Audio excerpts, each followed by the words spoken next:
You're listening to the Reinvest Podcast, where each Tuesday we show business owners and entrepreneurs how to reclaim, reconnect, and refocus their life by bringing you the top real estate professionals in the industry. We'll help you diversify into real estate by equipping you with the tools and tactics to build generational wealth. Your hosts, Garrett Gatton and Seth Simonillo. Hey guys, thanks for joining for another episode of the Reinvest Podcast. You probably realized, though, that there's no Seth today. God rest his soul. He had a baby. So he's doing dad stuff, doing dad things like dads are going to do. And I get the privilege of being kind of the sole guest and host today for our podcast. It's going to be a little bit of a different episode, but I think it's going to be a good one because I've never outlined before my investment journey and, you know, where my entry point was, how I got to where I am. And just a disclaimer, this episode is going to be jam-packed with a lot of specifics. It always bothers me when you talk to somebody about how they got started in real estate investing and they tell you about deals, but at such a high level that you really can't get an understanding for the numbers, the purchase prices, the challenges that they encountered to really dive in below the surface of what was going on and the lessons that could be learned there. So my hope today is that you don't see this as a brag session because we're going to talk about successes and failures that I've had over the last 5 years of doing this investing, but that it's going to be an encouragement to you. If I can do this, then you can do this too. So that is the goal for today's episode. There's not going to be any show segments because throughout the episode, there's going to be plenty of smaller pocket stories and plenty of golden nuggets that you can learn. But I'm very excited to kind of do this from start to finish. So I'm going to try and pack this in as much as I can. Just a couple housekeeping things before we jump into the episode. Join the Huddle. That's our monthly newsletter through Level 5 Capital. And that's where we break down what we're seeing in the commercial real estate realm with interest rates, trying to make sense of big headline stuff happening at a macro level, all the way down to our local level.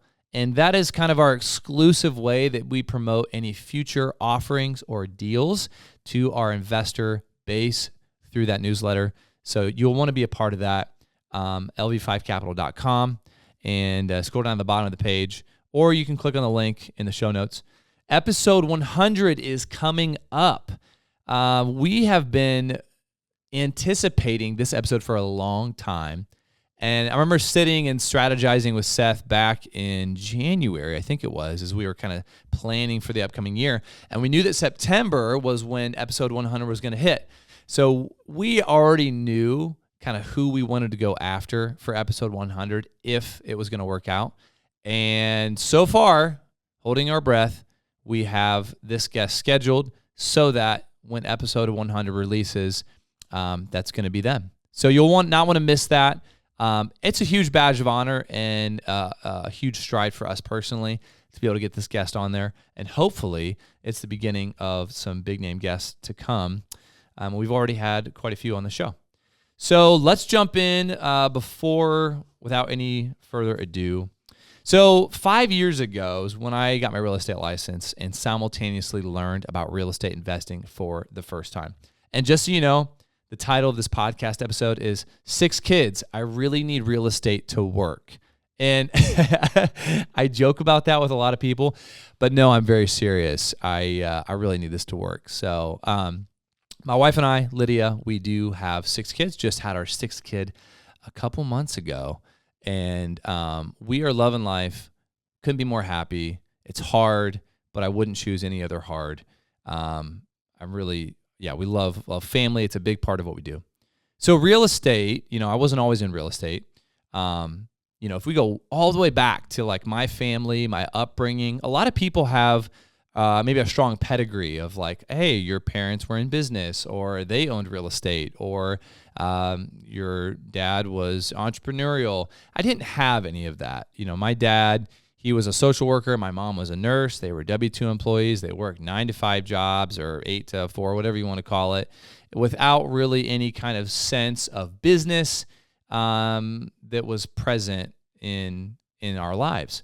I remember them refinancing on our house a couple times through my childhood so that they could pull that money out and pay for his education, for him to get his master's degree or to do a bathroom remodel. And they were owners of real estate in that they had a primary residence, but they really didn't do anything further than that. And investing was never a conversation or a topic. We didn't talk about money in our house. And maybe that was some generational stuff that you just don't talk about that kind of thing. So I had no concept really for finances or investing really all the way through college, because then when I graduated high school, I came to Lima and did a ministry program and did an online degree for Bible class. And if you've grown up in the church or you know somebody who is a Christian, that doesn't ensure that you have a good perspective on money. And being in ministry, one of the things that you kind of run into is it's not a lucrative job. It's just not. Like being a pastor, working for a nonprofit or a ministry, typically you're not going to be making good money. But that's okay, because that's not why you're doing it, hopefully. You're doing it because you have a calling or a passion in that area. But one of the things that I picked up from a perspective on money through that was unhealthy is this phrase, and my wife and I talk about this a lot. This, if you're a Christian, sometimes you'll hear the phrase poverty gospel. And essentially it's this understanding that the harder, more sacrificial that you are in your faith or your journey with God, the more holier or the more righteous you are. And if you know anything about the Bible, it doesn't teach that you are righteous based on what you do. You're righteous because of what God does. And I'm not trying to make this like a theology session right now, but I'm trying to give you some context to how I viewed money. Is I had a very kind of poverty gospel, scarcity mindset, and I took pride in the fact that I didn't make a lot of money and that I wasn't focused on investing. And it was unhealthy. I didn't know it at the time. So obviously our family began to grow, and the $30,000 that I was bringing in wasn't enough to, feed 4 kids and being married. Fortunately, our expenses were pretty low. And then we had kind of a career change, and our passions in ministry changed. We went to pursue doing a house church. Well, you can't really get paid from a small group of people, so you got to go find work. And that's when I stepped into real estate. So not to bore you with the context, but I think it is important, because when I came into real estate, I knew nothing. That's the point. I knew zero about business, about real estate, about finances. I wasn't concerned about money. I thought money was bad and it was a distraction to your faith with God, not realizing that it's a neutral thing and it can be a blessing or it can be a curse, and it's all dictated by the person who's using it and stewarding that. To give you some context about how little money we had, the first 5 years, so I did, once I got into real estate, I went back and I added all of our tax returns together for the 5 years that we had been married prior to getting into real estate. And our average income per year for those 5 years was $22,000. And bear in mind, we started having kids right away. So we got married in 2014, had my son Azariah in 2015, and then pretty much every year we had a kid. And so by the time that I went to real estate, I think I had 4 kids. And that's how I grade that's my timeline in life is dictated by how many kids I had at that time. So I don't really think in years. I think of how many kids I had. Excuse me. So got into real estate and then started to learn just about the wide world of investing. So Jeff, my broker, and really my first mentor in real estate and in business, helped me understand the power of real estate, specifically investing in real estate.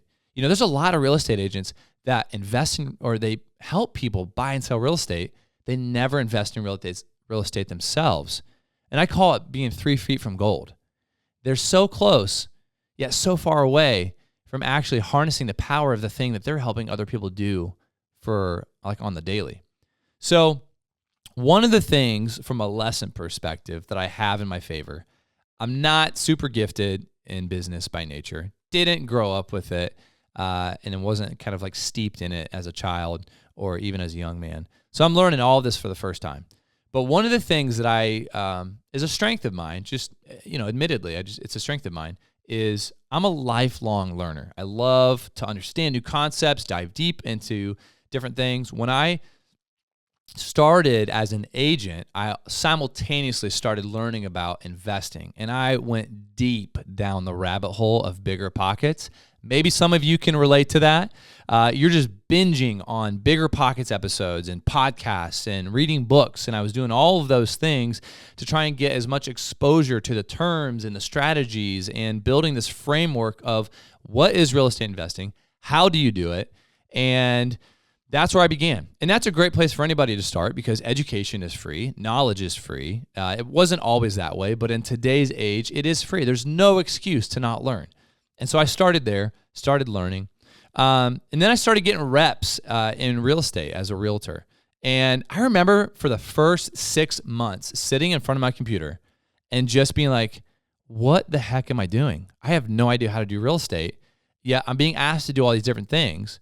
And there was a lot of opportunity in the scenario that I was in to just get my hands on different types of real estate transactions and do evaluations and go to appointments and walk through properties and learn the difference between an electric hot water heater and a gas hot water heater. Honestly, I didn't even know the difference. So things that, are probably duh to a lot of people, I was learning for the first time. So fast forward, I get through kind of that first 10 months being a realtor, and I had, bear in mind that we came from living off of like $22,000 to $25,000 in our expenses. And now I was making, I think I made twice that amount of money my first year in real estate. And so we had some disposable income for the first time. And I was like, what do I do with this? Well, I've been learning about real estate investing. So now maybe this is the opportunity for me to actually put into action what I've been learning about and what I've been helping other people do for the last year. So my first deal, here is the problem about being self-employed that most people don't tell you, and you may not know until you go to get a bank loan. So when you're self-employed, there's no verifiable income in the eyes of the bank. You could show that you made $80,000 that preceding year through whatever your self-employment income was. But the bank wants to see 2 full years of tax returns with you in order to recognize that income. So I was kind of in this awkward spot where I had money to invest, but I couldn't go get a loan from the bank and of myself because I didn't have the history that they wanted to see in being self-employed. And that's always a hard spot to be in. I've talked with a lot of investors, a lot of guys and gals who are in that spot. They're making good money, but they haven't been doing it long enough to really get the benefit of working with the bank financing and using that leverage to buy into properties. So you got to get creative on how you're going to finance or purchase property when the bank's not going to do it with you as the exclusive person on the loan. So in step my in-laws who had a couple of rentals, and we approached them, had been talking about investing a little bit. There was a property, and this is where I'm going to try to give you some specifics. This was spring, summer of 2019. It was a mixed-use building on Bellefontaine Avenue in Lima, Ohio. And our brokerage had this property listed for months and months. And I think the original list price was $289,000. It was 4 residential units, 1 commercial space, and then it had a second commercial building that was a 1,900 square foot garage/apartment on one property. So 2 buildings, 1 property, 5 units. And it was listed for $289,000. So, price reduction. Now I'm kind of watching this property go down as we have it listed. And then it hits $189,000. And still no traction. It was partially full, probably 60% occupied, and the average rents were probably like $450 or $525. And then obviously the remaining spaces were vacant and needed quite a bit of work. There was a retaining wall in the front of the property that went right to the sidewalk that was falling over. It had been kicked out and was leaning probably about 12 inches out of level, in a 3-foot wall, which is a lot. And so that was going to be a big expense. The roof needed on two of the buildings needed replaced. I just needed a lot of work. And finally, one day we get this email from the seller, and he said, hey, listen, I would sell this property for $145,000. I need it gone today. And obviously it was listed for $189,000. So I was looking at that and I was like, maybe this is the opportunity. So long story short, we'll fast forward. My in-laws and I, my wife, we put an offer in on this property and end up negotiating a purchase price of $135,000, which was $10,000 less than what he sold it for. And we ended up negotiating a credit for 2 roofs and the retaining wall to be replaced.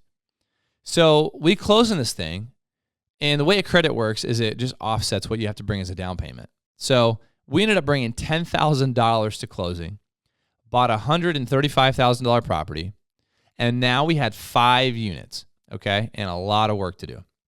So over the course of, I'm going to say 3 years, really 2 years of intense work, we increased rents, ended up renovating pretty much every part of that property, was able to lease out the office space, and was able to stabilize the property.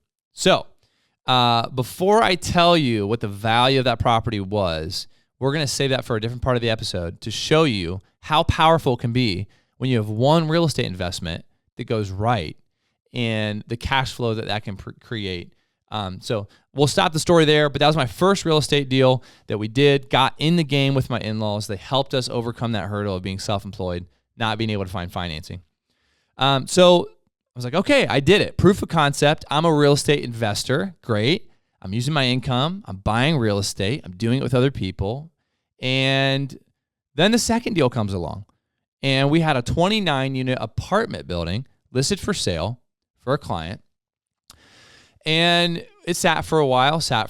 Again, it was a scenario where finally the seller's motivation level kind of reflected what the value of the property was. And we had this idea of like, hey, what if we partnered with one of our clients to buy this property? And this was like the very early days of partnering and figuring out how to tackle bigger deals than what you could do on your own. So I took $9,000 of my commission that we were going to make on selling this property, and I combined it with $6,000 I brought out of pocket. And with $15,000, I bought in as like a minority owner at 5%. And now I own a portion of a 29-unit property. And you're thinking to yourself, wow, Garrett, stud muffin over here. Well, here's the problem. I learned a lot of really hard lessons on that property. And so it was, there was a triplex, a duplex, and they're both like 100-year-old buildings. And then there was a 24-unit. And the 24-unit was 2 stories, 12 units on each floor. And it was like a 1920s build with a basement. And it needed a lot of work. And here's the problem is kind of like looking at that deal, because we're still in the process of renovating that and stabilizing that property. And it's been 3, almost 4 years of doing that. Number one, old buildings are really expensive to remodel, and we grossly underestimated the cost that it was going to take to do unit turnovers, and B, to do exterior maintenance on the property. Cast iron piping, concrete floors, so you can't just run plumbing up where you want to. You got to drill through. Lath and plaster in the actual units that you're going to have to demo if you want to move a wall. Old electrical. There's just a lot to it that we underestimated. And the second mistake that we made was that we were undercapitalized. And what I mean by that is when we looked at the property, I think it was $750,000, and we ended up bringing, what did we bring? About a third of that in capital. And then we had a budget that we were going to invest our own cash into some of these improvements. And we did not have enough money coming into the deal. And so what we had to do was we burnt through that initial CapEx budget that we had earmarked. And then we had to start investing out of the cash flow back into the property. And that's a really bad spot to be in because it stalls progress. And then you're waiting month by month for that cash to come in, and then it's evaporating again because you're putting it back into the property. And the speed at which you're able to reposition a property drastically decreases. And so that was like, deal number 1 was exciting and we bought it right. Deal number 2 was like an okay deal and we learned a lot of really tough lessons on it. And so, the benefit is that we had market forces pushing in our favor. So our rent projections on what we could re-rent some of those units on the 24 unit for, we overshot those in a good way. We had projected maybe 6.25, and then we were getting like 700 on those equivalent units. So there were some tailwinds that were kind of overcoming some of the mistakes that we made in our underwriting. And it's just going to be a long, slow grind on that deal. And that happens, but it was a good learning lesson. So I've got a minority ownership in a 29 unit. We're repositioning a 5 unit that I'm with my in-laws, all the while getting experience as a realtor, helping high-level, sophisticated clients all the way down to the beginner, just getting experiences from top to bottom. 8,000 square foot office buildings all the way to single-family investment properties. And so my understanding is growing, and I'm just getting better at understanding real estate investing. So about a year later, we were still living in my in-laws' basement at that time, which is not ideal, but they were very gracious to us, and they kind of break all the stereotypes of like living with your in-laws. So personally, I was ready to kind of hunker down and stay for a while, but my wife was like, "Hey, we can't keep doing this." So we were going to look for another property. Still hadn't been in real estate for 2 years. So approached my in-laws again. And there was a duplex in Cridersville that got listed for $225,000. It was originally a part of a package of 4 on one street, and they couldn't sell them, so then they kind of parceled them out. And this was the last remaining duplex. And it was really nice, built in 2002, vaulted ceilings, 2-bed, 2-bath, 1,300 square foot aside, 2-car garage, and it had a vacant lot next to it that they never developed, and it was already zoned for R2, so you could put another duplex there. So we walked through the duplex. It was in, I think, December that we walked through. And we approached our in-laws and said, "Hey, will you partner with us 50-50 on this? You co-sign on the loan, and we'll roll this into our partnership that we already have started. And then we will be a renter in one of these units and move out of your basement." So they were a little too excited, I think, to get rid of us. They agreed to do it. And we moved into this duplex in Cridersville. And now we had been house hacking. So we ended up buying this thing for $220,000. And they were pretty hard-nosed on price. And we just came up to our top and we were like, "Hey, $220,000 is our limit. Take it or leave it." Well, 3 weeks goes by. They had put a deal together with another buyer, and that buyer ended up following through. So they reapproached us at our number, and we were able to go under contract. At that time, which it's crazy to say this, at the time, like when I'm recording this right now, we will never see, I don't think, interest rates as low as they were during that time period in 2020. We were able to lock in a 30-year loan for 2.65% interest. So just to give you some math and some perspective about how stupid low those interest rates were compared to what interest rates are now, which, by the way, we're kind of at a historical average at 6 to 7%. Our mortgage payment, principal and interest, was $753 a month on a $220,000 property. We brought 15% into it, I think. So it was like a $187,000 loan. So $753 a month.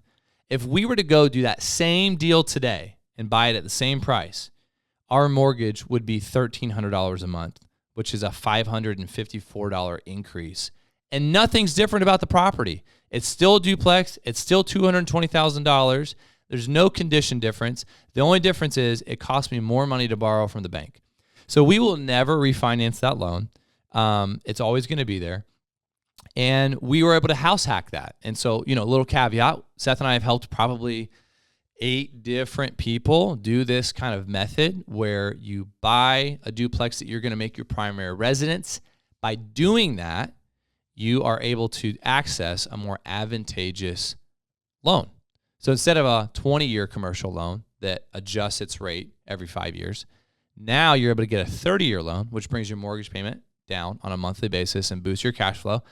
And that interest rate's fixed for the duration of that loan.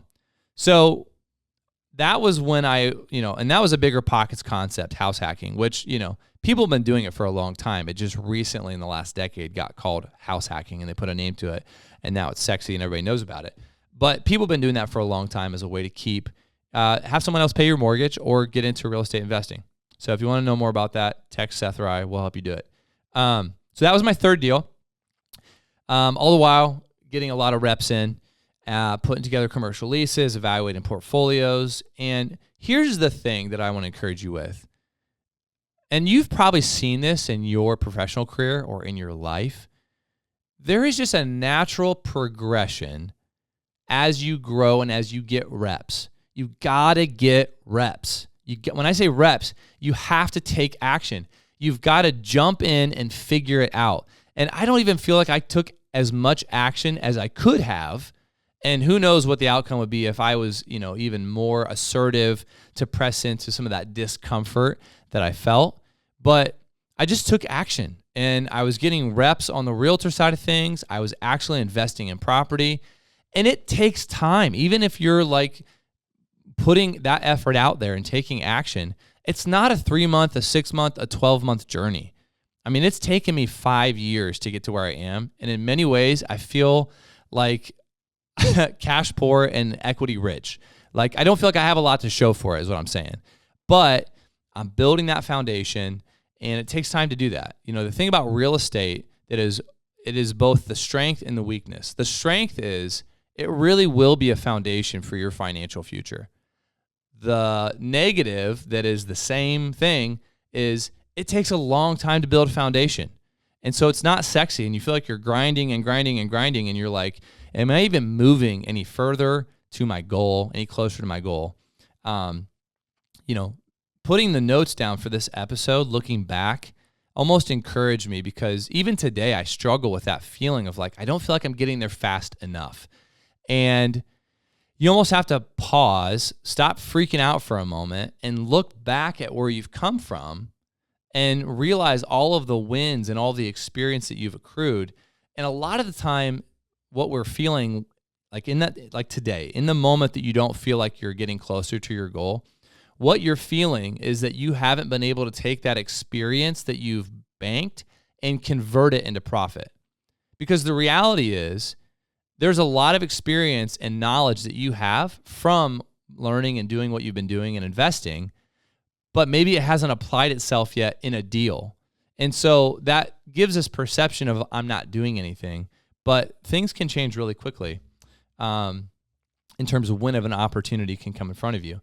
But it just takes time. I mean, it takes 2 years for a real estate investment to become stabilized and for you to really feel like it's paying you back at all. So, early on, I had to overcome imposter syndrome in pretty much every kind of area, both being an investor and then communicating with investors as a real estate agent. I was able to draw confidence, though, from my mentors like Jeff and Dave and their experience. So that's another thing, is being able to align yourself with people that are more experienced than you, and you're able to draw confidence from them even when you don't have it yet yourself.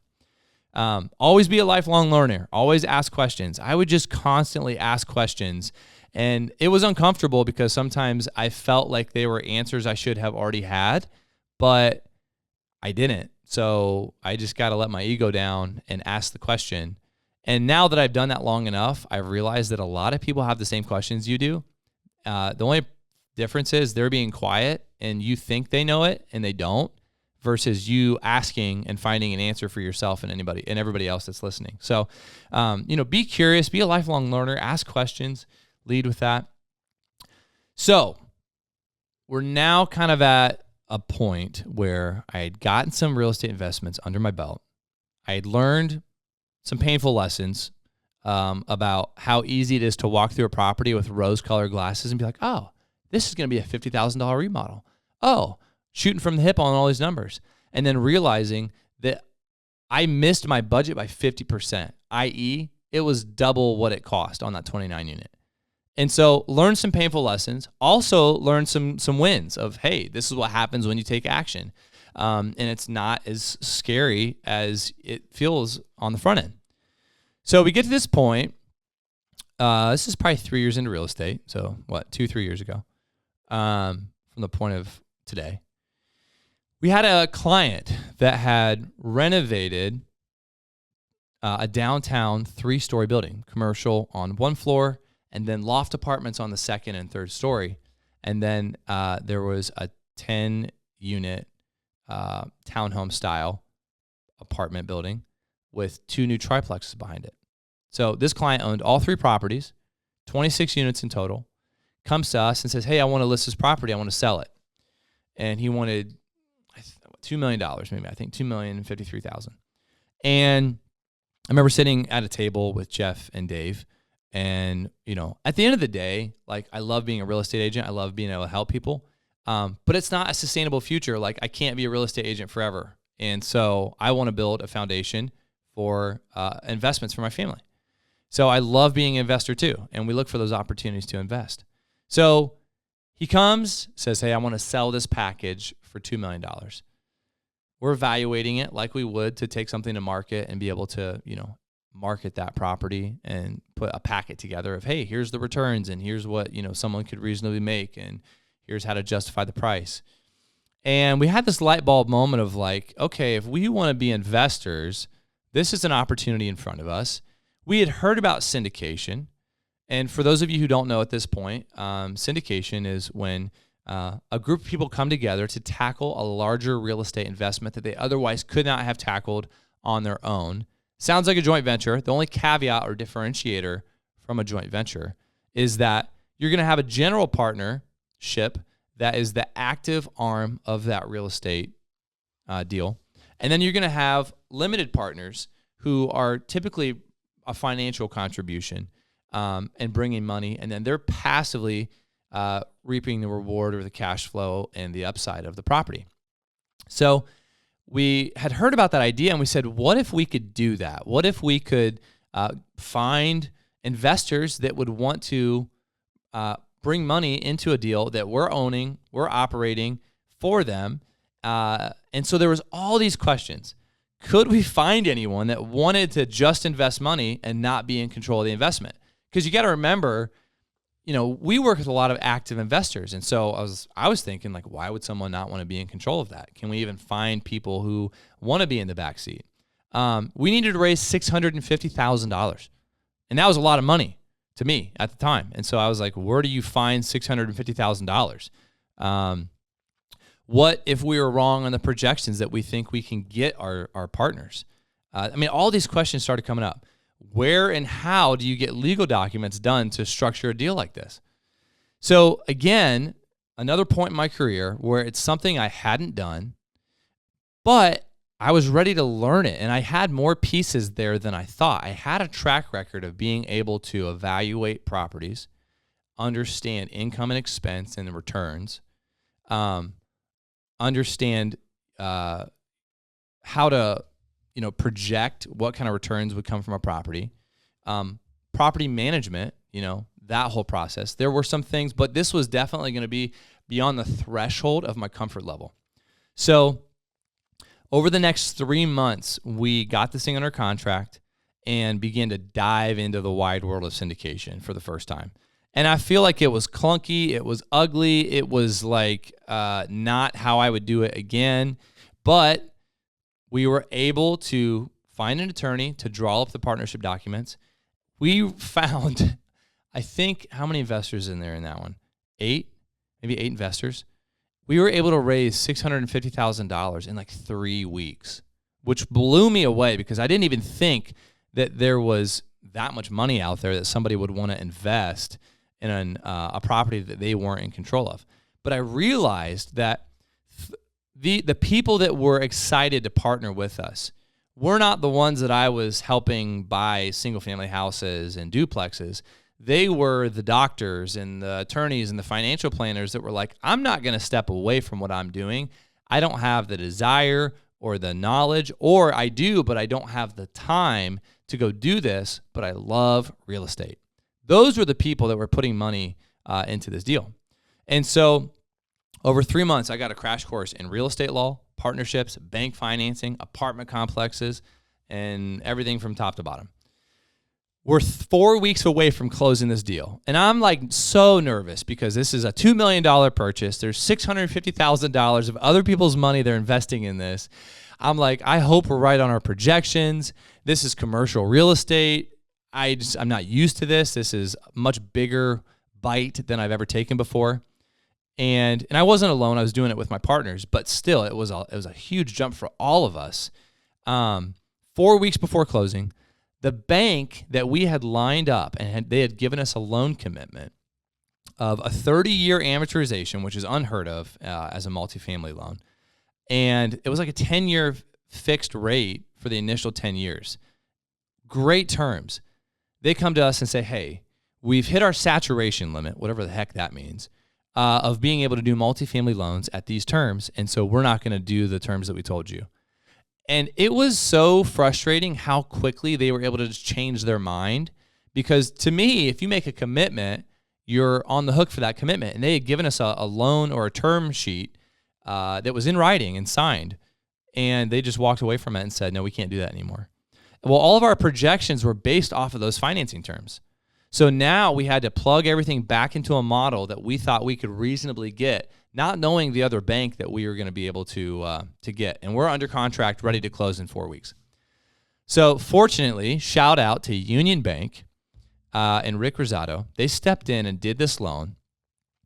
We were able to negotiate a 25-year amortization, and it squeezed our cash flow from what we originally thought we could do, but not to the point where it no longer penciled and we didn't feel confident we could make those returns. And so we were able to get the deal done. And that was kind of the beginning of Level 5 Capital without knowing it. Definitely, an opportunity to do something much bigger. So for the next 2 years, we didn't invest in any other deals. And if you remember, that's like 2021, prices started to skyrocket on real estate. And simultaneously, interest rates started to creep up. So you have two variables that were like moving against being able to find deals that penciled and made sense. So, we didn't buy anything for 2 years, but during that time, instead of buying real estate, we invested in ourselves. I remember going to the Best Ever conference for the first time, getting outside of Lima, and just, it's easy to get kind of walled up in the community that you're, it just feels comfortable. And so that was the first time we saw who's doing this across the nation and who are the people doing it at a high level. And that's when our eyes were open to syndication, private investing, apartment complexes, investment companies that are 2 billion assets under management, much further down the road than, we were. And that leveled up our standard, our goals, our systems, the way we operated. And out of that was birthed the Reinvest podcast. So one of the things that we saw at that conference was how people were using podcasts as a tool or a mechanism to do two things: to educate people and build that following and build credibility with people. And then two, simultaneously, is networking with other people. I mean, I can't tell you, over the last 2+ years that we've done the podcast, of the guests that we've had, I'm going to say 50% of them, if I were to message them on LinkedIn or text them or reach out to them in some form or fashion and say, can I have an hour of your time to understand what you know about real estate investing? 50% of them would have said, get lost. Like, forget you. I don't know you. I'm too busy. But you come to them and you say, hey, I've got a podcast and, our audience is real estate investors. We'd love to share your story. people perk up. And I've been so astounded at how many people have reciprocated the invitation that we've given them. And so selfishly, I feel like I've gained more from the podcast than any of you guys listening, because I never would have gotten an hour of these people's time. And that education has been invaluable.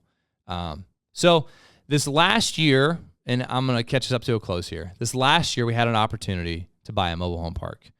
Listen to episode number 61, and you can learn more about that. But it was seller financed, and again, we needed to go find $500,000. And we've never done a mobile home park before. And so we're like, oh, this will be new. And we were able to raise the $500,000 from 2 partners, and we just did a joint venture. And so at this point, Level 5 Capital was officially formed, and we realized that there's a need to offer quality real estate investments to people who are busy, or they don't desire to be the active part of real estate, or they have the know-how, but maybe they're making money in what they're good at and staying in their lane. So we bought the mobile home park, and we've been learning and stabilizing that. It's been a wild ride over the last 5 years. It's been filled with a lot of ups and downs, a lot of days where I wanted to bang my head against the wall. I've been burned a lot of times too. I feel like I've got trust issues now in real estate in general. So I'm working through that. And I don't want to be jaded. I just want to live with this attitude of fullness. And sometimes it's really hard because it's called hustle culture. And hustle culture can be really appealing because it's like, oh, you got to push, you got to hit these goals, you got to be the best version of yourself. And it sounds good on the outside, but there's a dark side to that, and it's burnout, it's discontentment, and it's overlooking the positive things that have actually happened in your life to kind of form who you are today. And so I've tried to kind of disconnect from that and be thankful for the experiences that I've gotten. But then also, and this is my tagline, this is like the tension I live in: stay humble, stay hungry. And so, this journey over the last 5 years has required a lot of humility, making a fool of myself, making mistakes, asking questions to people, and risking looking dumb, doing things I didn't know how to do, but then also being hungry just to continue to grow and make steps forward. So let me go full cycle back on the first deal that I did with my in-laws, my wife and I did with our in-laws. That property, this last spring, we had it stabilized, fully rented out, and except for one of the commercial spaces. So we were, 90% occupied. And went to the bank, said, hey, we want to get a line of credit on this property. We think we have some equity here. Our loan on that was $100,000. So, anything above that was equity that we had created by increasing rents, the condition of the property, and filling up the occupancy of it. So here's how that shook out. And this is what's crazy about real estate. So over the last 3 years, we bought it for $135,000. We put about $60,000 into that property of our own cash, and then increased the rents. In the spring, we got an appraisal done, and it appraised for $375,000, which is wild. That's a 33% appreciation in price year over year from the time that we bought it. And that allowed us to open a line of credit for $170,000 on that property. And so now in that partnership, we have $170,000 that as a line of credit, we could pay cash for a property, renovate it, and then refinance it. It just gives us so many options. We can fix and flip, and it's going to be the foundation for us to be able to continue to grow that partnership. And that was off of one property that we did. Now, that didn't happen in 12 months. And a lot of people, their perception was a little skewed because of how rapidly real estate increased in just a year or two, in that time period of like 2018 to 2020. They thought real estate happens really fast. Well, those were historic times and just not normal. The reality is it takes 2 to 3 years to reposition something. And we did buy this right, and we bought it at the right time, and then we put the work into it. And now that's going to get to be a foundation for us. So I just want to show you, when you get in the game, when you kind of employ these principles correctly, it really does have a massive impact for you continue to grow. one of the last lessons on that is one of the major benefits of real estate over the stock market or over bonds is that you can leverage a hard asset to invest, watch this, in more assets. You can't typically borrow against stocks or bonds. You can't leverage it. Even farmland, a bank won't let you leverage against farmland because it won't bring in enough cash for them to justify letting you do that. And so your leveraging ability is minimized compared to what you can leverage on income producing real estate. So just another reason why I'm bought and sold on real estate. And I am going to start kind of looking into and diversifying more probably into index funds and some different stuff like that. But that is a huge major benefit of real estate over the stock market. So yeah, now we're kind of at a spot where Level 5 Capital is looking for those deals that are bigger and that require partners to tackle those. And that's where we're focusing at, which has been cool to kind of grow into that point. And every day is different. Every deal is new, so that the learning never stops. But why I thought this episode was important is, every week you hear Seth and I talk about our other people's investment journeys, their strategies. And I wanted you to hear it from the horse's mouth that I'm not somebody who is as far along as a lot of the guests that we bring onto our show, but over 5 years, I've been able to see and learn a lot of lessons that I think are valuable and hopefully are an encouragement to you as you continue to press forward. It's going to be discouraging. It's going to be hard, but you can do it. So I'm going to say this in the episode, not just on the outro. Move farther, reach higher, and grow deeper. And I hope this podcast was a blessing to you. As always, excited that you joined us for another episode of the Reinvest Podcast. Stay tuned every Tuesday for new episodes. And if you want to learn how you can use your hard-earned capital to diversify into real estate, go to our website, lv5capital.com, and shoot us a message. Move farther, reach higher, and grow deeper. We'll see you next time.